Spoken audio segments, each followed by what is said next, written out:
Hello बच्चों, चलिए प्रश्न पढ़ते हैं।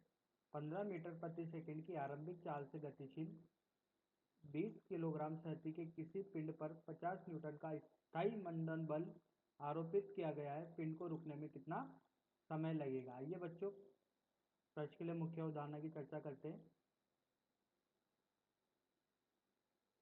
मुख्य अवधारणा देखिए बच्चों,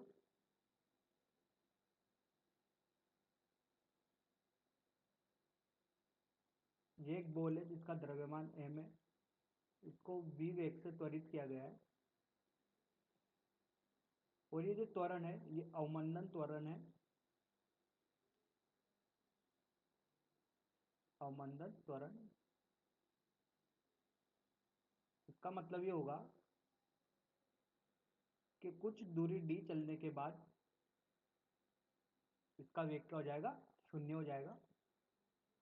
और ये एक समान है, अवमंदन त्वरण के साथ एक समान त्वरण है। तो एक समान त्वरण की स्थिति में अपन गति की समीकरण का प्रयोग कर सकते हैं।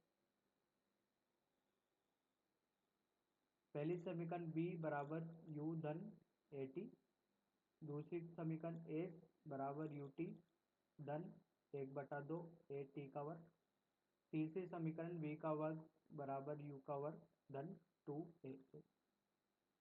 इस स्थिति में बात की जाए तो अगर अवमंदन बल है, अवमंदन त्वरण है, तो इस पर एक अवमंदन बल भी लग रहा होगा जो न्यूटन की द्वितीय नियम से दिया जाएगा, F बराबर m है। तो आइए बच्चों, इस मुख्य अवधारणा के आधार पर अपने प्रश्न को हल करते हैं। बोला गया है एक कोई कण है जिसका द्रव्यमान 20 किलोग्राम है।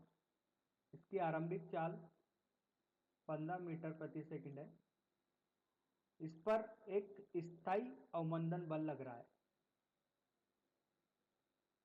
50 न्यूटन का, जो इसको रोकने की कोशिश करेगा। अवमंदन बल का मतलब एक विपरीत दिशा में लगाया गया बल। तो इसका अंतिम वेग कितना हो जाएगा? शून्य हो जाएगा कुछ दूरी चलने के बाद। तो पिंड को रुकने में कितना समय लगेगा ये बताना है अपन को। ये दूरी जो इसने तय की कितने समय में तय की। तो देखिए बच्चों, न्यूटन की गति के द्वितीय नियम से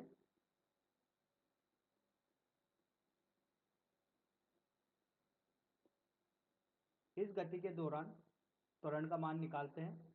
तो न्यूटन की गति का द्वितीय नियम बताता है F बराबर m है। बल का मान 50 है, ये ऋणात्मक आएगा। ऋणात्मक क्यों दिया गया है यहाँ पर? क्योंकि अवमंदन बल है। अवमंदन बल और अवमंदन त्वरण दोनों ऋणात्मक होते हैं, जो गति को घटाने की कोशिश करते हैं। इसका द्रव्यमान 20 गुणित त्वरण का मान निकालना है। तो त्वरण यहाँ से आ गया अपन के पास ऋणात्मक 2/5 मीटर प्रति सेकंड का वर्ग। अब गति की समीकरण से समय निकाल सकते हैं। तो पहली समीकरण लगाते हैं, v बराबर u धन at। अंतिम वेग इसका शून्य है। प्रारंभिक वेग 15 मीटर प्रति सेकंड दिया गया है। त्वरण ऋणात्मक है, उसका मान है 2.5 गुणे टी। तो हल करने पर अपन को टी का मान मिलेगा।